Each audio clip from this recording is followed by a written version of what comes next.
Sa mga senators po, wala ko kaming gaanong problema. Dahil ang pina-emphasize po doon is, etong pera na nanggagaling po, na binibigay sa inyo to, ay galing po to sa taxes na binabayaran po. At yun po yung lagi naming ina-emphasize sa kanila. Ang nakakarungkot lang po, pag iba na po ang nagdi-distribute.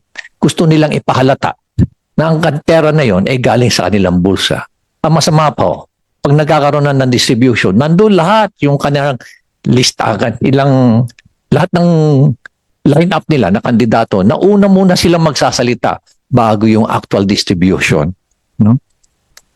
Ulitin ko, bihira po kami makakita o makarinig na ang sinasabi po sa mga beneficiaries, itong pera na to galing sa taxes na binabayaran nyo. Dapat pasalamatan ninyo yung mga katabi nyo, sabihin nyo, thank you for paying your taxes.